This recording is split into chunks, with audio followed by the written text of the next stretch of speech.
Friendly reminder that in some places, up to 90% of the koalas living there are infected with chlamydia, and there's a very small but very real chance they pass it off to you. To be fair, I'm pretty sure the koala has to pee on you, but tell people you got chlamydia from a koala and they're gonna assume you know.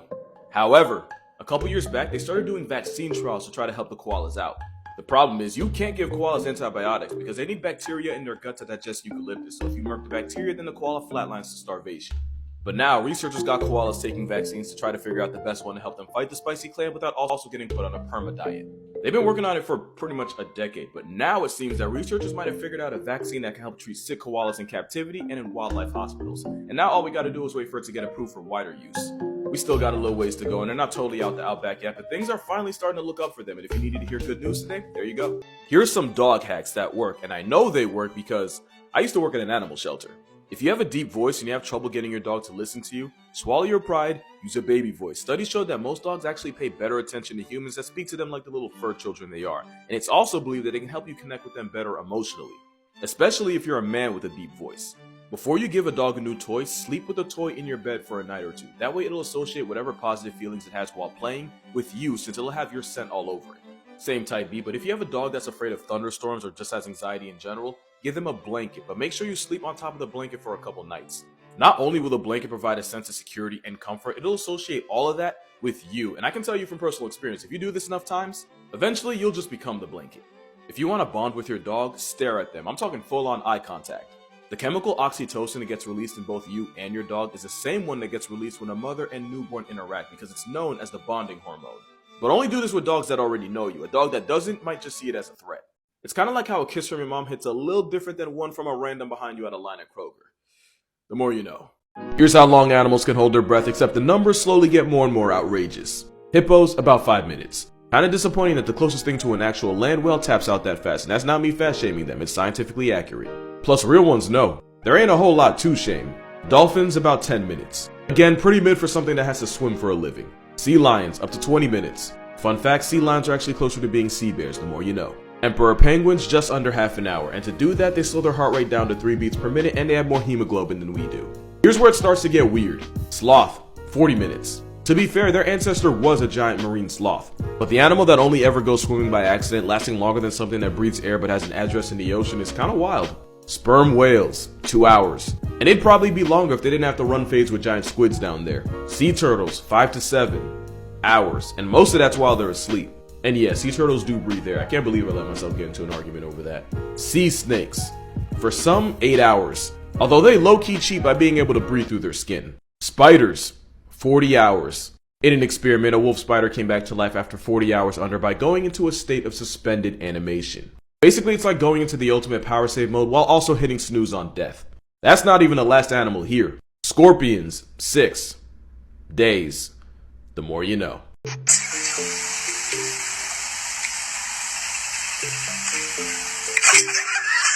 Friendly reminder that no matter how bad your spice life might be, it'll never be worse than this right here.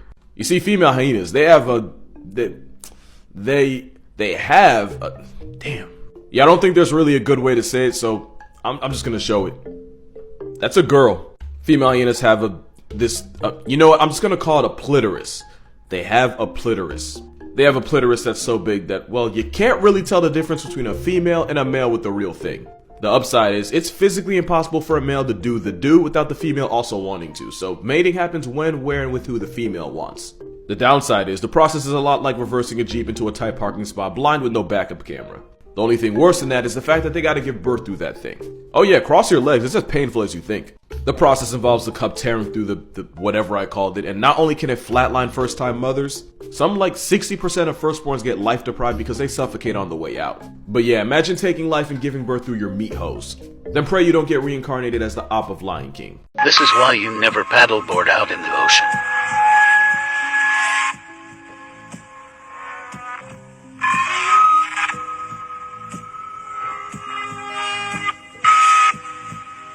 And there you have it, reason 4,269, I'd ride cross country on a bike with no seat, pause, before I'd go out into the open ocean. That is a nope of the highest order. Those are South American sea nettles, a species of jellyfish that can have a bell, you know, that umbrella looking part, more than 3 feet across, to go with tentacles that can range anywhere from 3 to 10 feet long. And I don't think I even really need to tell you, but yeah, touching one of those can be really bad for your health. They use venom to paralyze prey, but it can also cause excruciating pain and a really bad rash if you get stung. And if you think that's bad, I got something even worse. This is what a jellyfish pool party in Peru looks like the devil's bubble bath. And guess what? This kind of thing, it's only gonna get worse. Because whether you want to believe in climate change or not, the more the Earth's thermostat gets turned up, the more the jellyfish start turning up on us. Since unlike most of the effery in the ocean, jellyfish actually do better in warmer waters with less oxygen. Especially since climate change means more CO2 means more algae blooms, and guess what likes to eat algae? And you don't have to be in the water to get rocked by jellyfish. There have been times where jellyfish swarms got so bad they dead for real caused power outages because they managed to clog the pipes of power plants. Now go ahead and add the fact that some jellyfish can spawn 45,000 eggs a day, especially if we're actively murking the things that eat them. Just another reason to save the turtles. You know, if they ever make a sequel to this movie, my suggestion? Coke hippos would go stupid. Especially since it'd be based on a true story. Y'all know Pablo Escobar. He wasn't a drug lord, he was more like the drug lord. And like any person with more money than they know what to do with, he flexed his fortune in some of the most outrageous ways possible. You'll never see a rich person with a gerbil. Nah, they have to be different about it. Like, did you know Carmelo Anthony has a camel? A camel named Bubbles, which is actually the same name as Michael Jackson's pet chimp. But Escobar didn't get a camel or a chimp. Nah, bro decided to start hoarding hippos. Why get a pet that could literally divorce your skull from your neck if you actually treat it like one? I don't know, but then again, we are questioning the thought process of the king of nose candy. And after he died, no one was around to look after the hippos because, you know, hippos. So 4 hippos became 16, and 16 became 40. And now there's over 100 hippos in Colombia where they honestly had no business in the first place. And since nothing without a rifle is brave enough to blue ball a hippo, the crack hippos of Colombia have been wilding and multiplying. They've even started running fades with people and murking livestock. To the point where Colombia straight up said, hey, why don't we just take all these hippos and push them somewhere else? Somewhere being Mexico and India. India, I can kinda get. I'm just wondering how our downstairs neighbor managed to get involved. Like, what the hell did Mexico do? Man, that's crazy. We might just need that wall after all. At least if they're gonna have obese blow horses on the other side. Here's how animals get high, except the methods slowly get more and more outrageous. The New Zealand wood pigeon will eat a bunch of fermented fruit and they get so hammered they fall out of trees. Or the alcoholic Tweety just hangs upside down. Farmers in Tasmania would wake up to these weird crop circles in their fields and had no idea where they came from. It turned out a bunch of wallabies would break in, eat a massive amount of opium poppies, and it gets so faded they would just eat in circles and pass out. At one point, some brown bears in Russia got addicted to jet fuel to the point where they would look for used barrels, huff any kerosene or gasoline they could find, and then go on a field trip with no school bus, if you know what I mean. I actually made a whole YouTube video on how wild animals will get elevated and hella faded. I think it's a good one. You should check it out. Lemurs will smoke millipede packs by grabbing one, chewing one until it releases poison, and then getting zooted. They also use it as bug repellent, but you're also not going to tell me he's not out of his mind right now. The more you know, and for the full version of this video, you know where to go.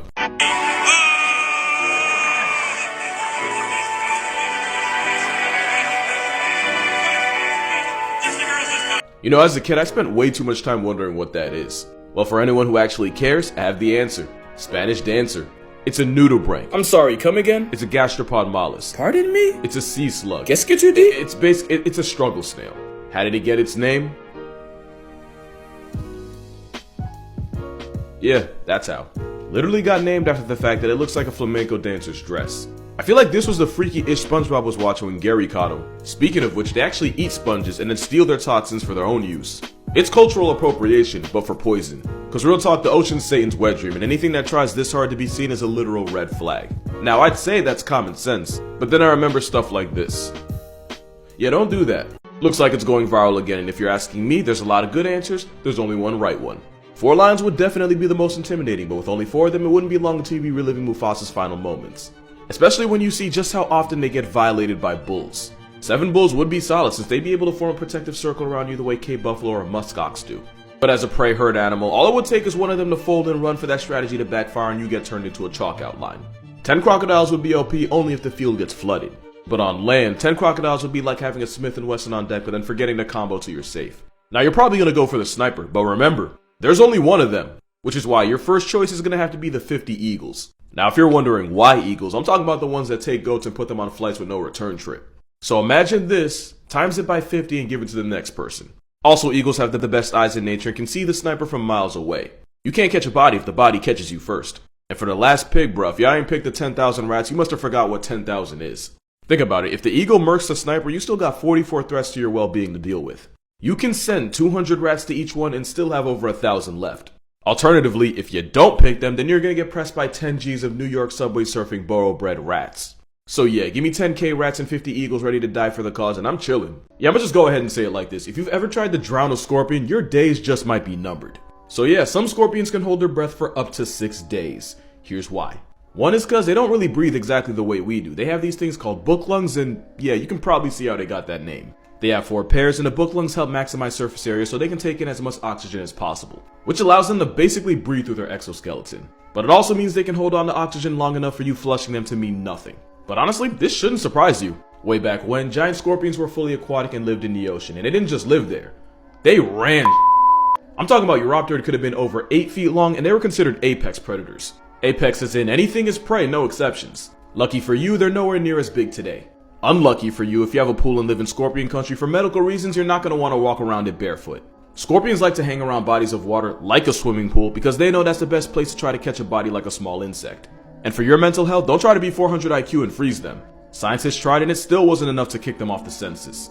If you're looking for anime plot armor, go see a scorpion about it. There's at least one place in the world where you can look up and see a snake flying above your head. Let's talk about that. So a lot of snakes can climb trees and... oh yeah, that's another thing they can do. The Chrysoplia of Indonesia spends most of its life in the trees, but instead of climbing up and down, they just fly from tree to tree. Kinda. They suck in their belly and form a concave surface that means they can glide to the next tree. On one hand, they don't actually fly, but on the other, they can glide for 100 meters. You wanna know what 100 meters is? A soccer field is like 110. They're even able to steer themselves in the air a lot like flying squirrels and sugar gliders, despite having substantially less arms and legs. To the point where they'll use this as an escape option to avoid smoke or to ambush prey. Also, they're venomous, because of course they are. But if it makes you feel any better, the venom's only an obituary if you're something like a lizard or something. They don't really do much to us. They're more afraid of you than you are of them. Maybe. He's not lying, you know. He really has been commenting this for, what is that, like 8 months? So, Joel Juarez 888, you've earned this video. Let's talk about Big Floppa. The caracal, actually, I don't know how to pronounce this. The caracal's the feline mascot of RBF, which tracks and stirs introverts that usually live alone unless they try to bone. They're pretty much just the honey badgers of cats, even though they're the only cats in the world that wear a pair of pigtails on their ears. And scientists don't know exactly why this cat has graduation tassels coming out of its head. Some say they move their ears around to attract birds thinking it's insects, and once they swoop down to catch a meal, Floppa removes them from the community. Others say that they use their ears and the pigtails coming out of them to communicate and pretty much talk their ish with other caracals. And we only say that because we've seen caracals interact with each other saying nothing but shaking their heads and moving their ear tufts around. And they're not the only ones like this. You might not have heard of them, but the Red River Hog 100% stole their entire flow, but with them it's said that they use it for intimidation and to scare off predators. Yeah, scary. Cause evolution means your cousins can get tusks and you can end up with nothing but an ear mullet. Life ain't fair. I got a 6'4", 6'5", and 7-foot cousin and I'm 5'11" with scoliosis, trust me, I know. But back to the caracal, for something that meal preps birds but can't fly, they can jump 10 feet in the air and straight smack Tweety off the census. They can also put animals 3 times their size in the dirt, because cats are the most broken group of animals in the world and I will die on that hill. Which is why I don't really understand how they end up in so many people's homes, and honestly, can't say I rock with that. Not just because they're wild animals, but because you never want to force human interaction on an introvert. It'll always end ugly. Here are cat hacks that work, and I know they work because all my friends are cat people. I got this from one of my best friends, shout out to you Annie, but if you have something you want your cat to stay away from, like the front door or a certain room, mix water and vinegar and spray. You can add scented liquid soap so your house doesn't smell like the inside of a salad. But yeah, it's a great way to save your cat from themselves because curiosity is their natural enemy. I stole this from my other friend Yusuf, shout out to you my boy, but if you want a speed run to getting a cat to like you, take a ring that you wear often and give it to them. I have no idea why, but from what I've seen, they love playing with it, and since it'll have your smell on it, not only will they learn to be comfortable around you, they'll associate the fun they have playing with it with you. Just make sure they don't try to eat it, because like I said, curiosity is legit their biggest op. If you want a new cat to warm up to you, make a noise to get their attention, and while y'all are making eye contact, blink slowly. You don't want to approach them or make any sudden moves because then you'll freak them out, just blink slowly while maintaining eye contact. Slow blinks are how cats typically communicate trust. It shows that they're comfortable enough with you to be vulnerable around you. And guess what? Big cats like lions, tigers, and jaguars use a slow blink too. I wouldn't try with them though, because curiosity catches more bodies than just cats. Don't try to be a Disney princess. You might end up a sleeping beauty, the more you know.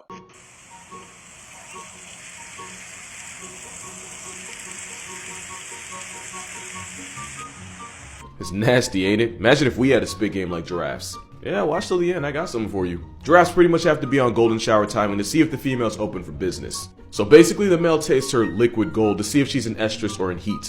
That stank face is actually its Fleming response, and they use it to help them detect pheromones.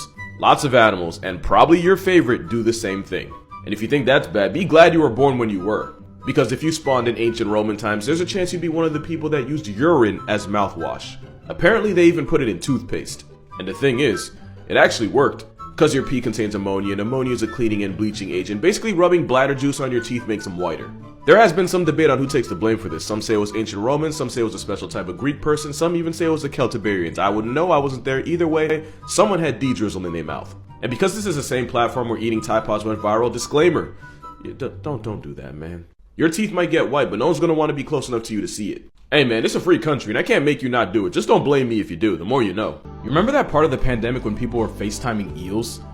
No? Oh, bet. Story time then. So basically, with the big panorama of 2020, one of the consequences that I don't think anyone saw coming was that the zoo animals that were used to seeing people every day actually started to miss them. And in one Japanese aquarium, this actually became a problem. Since the garden eels had gotten comfortable around the presence of people, they usually wouldn't hide when one would get near them.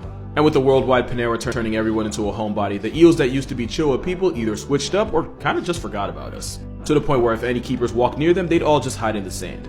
Now the problem is, with the eels becoming introverts by default, it just made it that much more difficult for the keepers to look after them and maintain their health and all that stuff. The solution? The aquarium had people FaceTime the eels so they'd get used to people, get comfortable around people, and then stop hiding from people. The Tokyo Aquarium even organized a face show festival for the sole purpose of reminding eels that people still exist. So the eels got a chance to get over their crippling people anxiety, and the people got to say they went on an e-date with an eel. 2020 really had some of the wildest filler ever, the more you know. The truth behind this video. Oh my god! Anakin!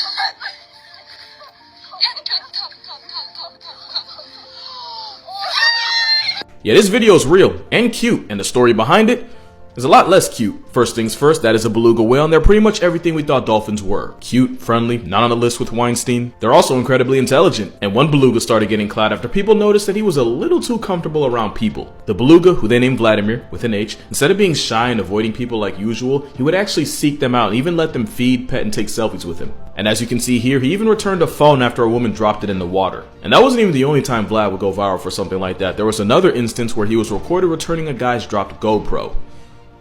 Y'all can't tell me he didn't just wave at that man. And a couple months after that, he was seen playing fetch with a rugby ball. But this wasn't just Vlad being cute, there's a good chance he was trained to do all this. We now believe that Vladimir the Beluga was actually a spy trained by the Russian government, and no, I am not kidding. And we say that because he was first found wearing a camera harness. Russians obviously denied it, but the harness literally said property of St. Petersburg on it, so you're not beating those allegations. But yeah, TLDR. Spy whale escapes Russian Navy, travels to Norway, becomes a local and then worldwide celebrity, the more you know.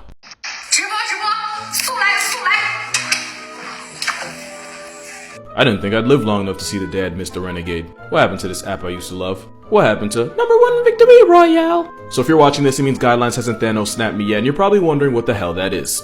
It's a geoduck, which is just a big saltwater clam. That part that's definitely going to get me spanked by Guidelines is just its siphon. Yeah, these pictures aren't going to get any better, but it uses that siphon to take in water and filter out and feed on plankton and then eject the remaining water out a separate hole. And in case Guidelines didn't hear me, it's a siphon. No matter how freaky this guy makes it look. And since clams are mollusks and so are octopus, octopi have the same kind of siphon. Theirs just looks like a lot less of a public indecency charge. And the reason it can move up and down is because the geoduck itself can't move, so the siphon is able to extend and retract at will, which probably doesn't help it beat the peener allegations. Also, they can live for well over 100 up to 140 years. That is until it gets Lorena bobbited by a mukbanger. And there's a sentence I can guarantee no one has ever said. Let's talk about one of the most brutal stories of revenge you'll ever hear. Let me set the scene. Christmas 2007 at the San Francisco Zoo. Three men who may or may not have been under the influence of booze and that sweet lady Mary Jane decided that out of all the things they could ask for, they wanted a life lesson for Christmas. These men had been taunting a bunch of zoo animals, allegedly even launching pine cones at one of them with a slingshot. Yeah, two problems with that. One, that animal was a tiger. And two, tigers are one of the worst go around and find out animals in nature. For reference, once upon a time a tiger was crippled by a hunter, and that same tiger went on to murk and destroy about 436 humans. This tiger was 14-year-old Tatiana, and the only thing separating her from her harassers was an 18-foot wall and motivation. Except the zoo made an oopsie. Instead of 18 feet, the wall was just under 13. Yeah, pretty big oopsie. And just like that, the wall wasn't an obstacle and the men were all the motivation. And you know how the story goes. Tatiana cleared the fence and immediately went after the three men. Tiger carnage followed, and by the time it was all over, two men had been severely mauled. The one man passed his tense, and with literally no other options, armed officials were forced to harambe Tatiana. Now, I'd feel bad for the survivors, if they didn't sue the zoo and get paid $900,000, because if you're young and stupid in the right place, there's a bag waiting for you somewhere. The moral of this story, there's a 1 in 3 chance it's a body bag. Let's talk about the animal that is the mascot for Identity Crisis. The sun bear looks like nature tried redrawing bears strictly from memory and with its left hand. They have a foot-long fruit roll above a tongue to slurp ants into the afterlife. It gets weirder the longer you look at it. It's the smallest of all the bears and the most arboreal, meaning it spends more of its life in the trees than anything else that calls itself a bear. That's assuming they even identify as one, because I swear they look more like someone cosplaying as a bear than an actual one. And the fact that this isn't even a dog, it's an overly committed Japanese man in a costume makes me believe even less in the sun bear. And this is the guy pulling up to the same cookout as polar bears and grizzlies. That don't even sound right. I'd also like to take this time to point out that's what its paw looks like. I don't know what it is, but something about this don't sit right with me. At about 80 to 100 pounds, this is the only bear that's regularly in a lower weight class than a human.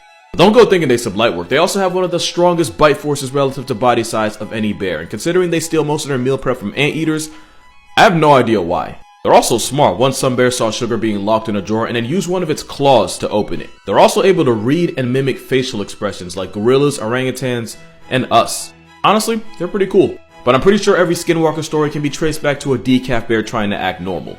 He's trying so hard and it's just not working. Friendly reminder that there are dog murking seagulls all over the UK, and that's not even an exaggeration. In 2019, a seagull snatched a chihuahua named Gizmo and took it on a flight with no return trip. In 2015, a Yorkie got jumped by a gang of gulls and got injured so badly that vets had to mercy murk him. I'm obviously not going to show the picture, but there was even one story where a dog went missing and a couple days later, a seagull dropped what looked like to be a dog's paw near the owner's house. And it's not just dogs that catch the smoke, they'll run fades with people too.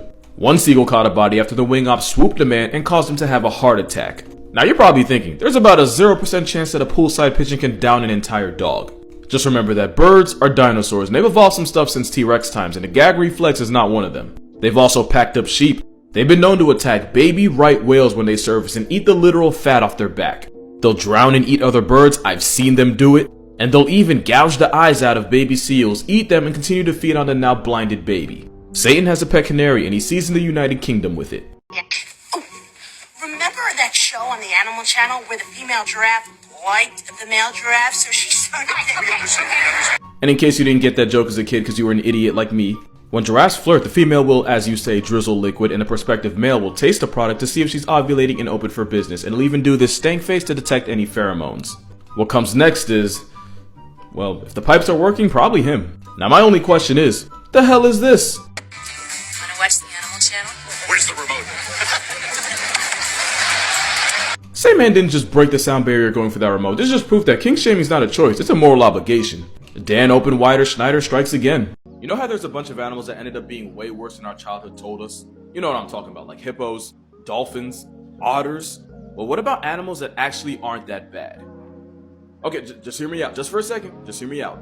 Tarantulas really aren't that bad. You're gonna say venom, right? Well, that venom, it's really no worse than a bee sting. And I get it, like nobody wants to get stung by a bee, and I could be wrong, and y'all can look it up if you want to, but I'm pretty sure a tarantula has never life-deprived a person. They're not built like that. No, like, literally, they're physically not built like that. You drop them, they die. I'm talking about, like, if you drop a tarantula by even a couple inches, its abdomen can straight up explode, leaving you with, well, one mess and one less tarantula. And they're not usually aggressive. Most tarantulas are actually mad shy. Mostly because they kind of have to be, because they got hella ops. Birds, lizards, snakes, coatis. When have you ever seen a coati before? Tarantulas have, in their nightmares. They all eat tarantulas. Like, you might see a giant spider, all they see is an oppressed jungle lobster. I ain't even mentioned the fact that there's a type of wasp that paralyzes them and then turns the tarantula into a living nursery. Even some centipedes be getting their licks in.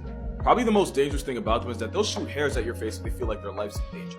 To be fair, it's a jihad if it gets in your eyes, but I've had eyelashes do the exact same thing. They're mad chill as pets. You probably shouldn't hold them like this, but I think they're way cooler than the reputation they got.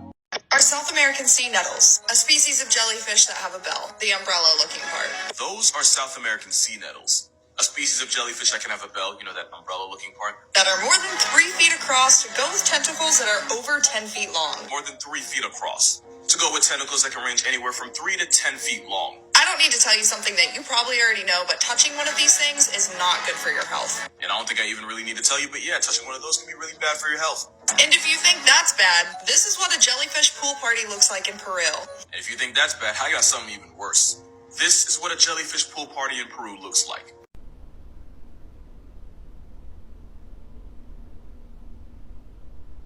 I'm so tired, bro.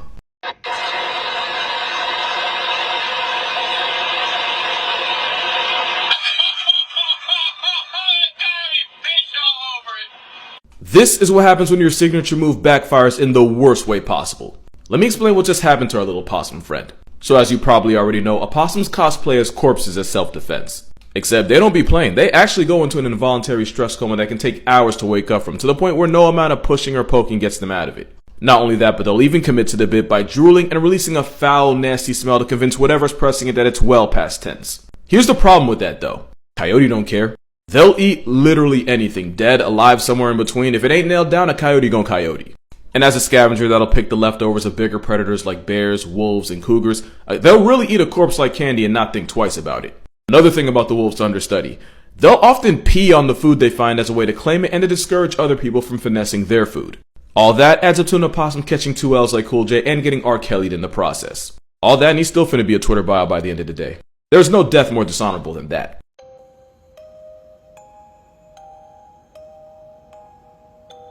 You've heard of raining cats and dogs. Well, somewhere in the world it might be raining worms. People in, I'm so sorry if I butcher this, Liaoning in China were advised to seek shelter and not go outside. The reason, because apparently in the Chinese province, worms started falling from the sky by the thousands, covering virtually everything in sight, and apparently not all the worms were dead. And people don't really know for sure why this is happening. Some say it's a hoax. Others say they're not even worms but flowers from the poplar tree, and that's probably the most safe for mental health explanation you're gonna get. And some even say it's nature pre-gaming before it hits backspace on all of humanity. Or it could just be this guy. This ain't even the first time this kind of thing has gone down. In 2018, Jingdao in China got hit with raining starfish, shellfish, and even octopus. In 2005, a small town in Serbia had thousands of frogs fall out the sky. And in Honduras, they have Lluvia de peces, which means every once in a while it rains fish, and it happens so often that at this point they just accept it as a fact of life. And so far the best answer we have for nature airdropping seafood is that sometimes intense storms can cause water spouts that can pick up and carry animals for miles. And apparently these water spouts get crazy mileage, because there's even a time when an Australian village got fish rain while literally being hundreds of miles from the coast. So that could just be what's happening here. Either that or Earth didn't get renewed and this finna be our last season.